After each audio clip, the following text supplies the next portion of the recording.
People would come in during worship because worship really transcends language. It's the presence of the Lord. But as soon as people started to speak in Spanish, then they would leave.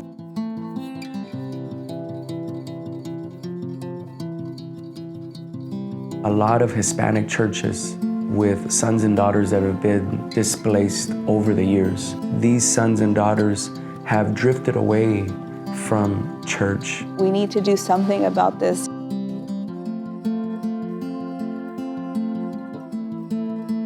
My kids don't speak Spanish, so it was important for them to relate to the Lord and know God the way that I knew God when I was growing up here. And so that was a catalyst for me as my children and the next generations. And if we want to reach our community, we need to speak the language of our community.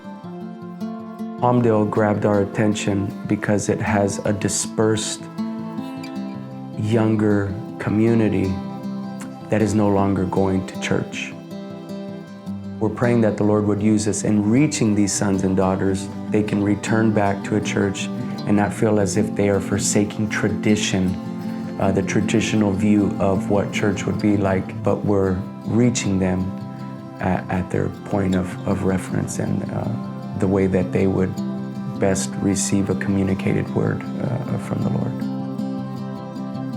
I got really, really sick postpartum. I had hemorrhaging and nobody knew what was wrong. I had struggles that God put me through in my marriage, almost to the brink of divorce.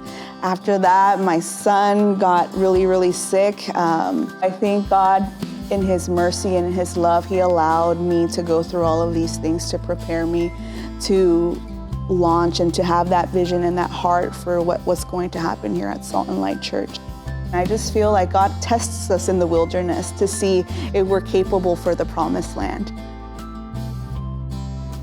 The risk was great. We still don't live in Palmdale, so we commute weekly. Everything's different, but we trust that the Lord will guide us to be there for a community that needs hope. Right now, we're just focused on building those foundations, make sure everything is in place so that as people come, we're ready to receive them. I want people to find, where do I fit in the church? What is my function in the body of Christ? Because if they're in that place, they're gonna be able to produce fruit because that's where they were created to flourish. He gave us 3 things to build His church on, and that was prayer, discipleship, and evangelism. You don't want to build people dependent on personalities. Doesn't matter the background you come from. We want to break the borders as to what we're capable of reaching for the glory of God. I think that if we thrive here, and when we thrive here, that God is gonna make a shift that's gonna show His kingdom here in Burbank. It's the heart of Refuge City Church. We want to bring people back. To see this multiply, that'd be phenomenal.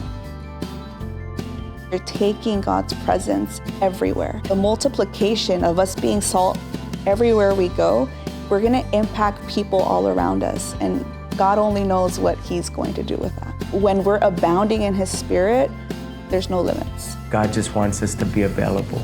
Can we just be a cup available to be filled up, to pour out, that we would give our life to the service and the work of God?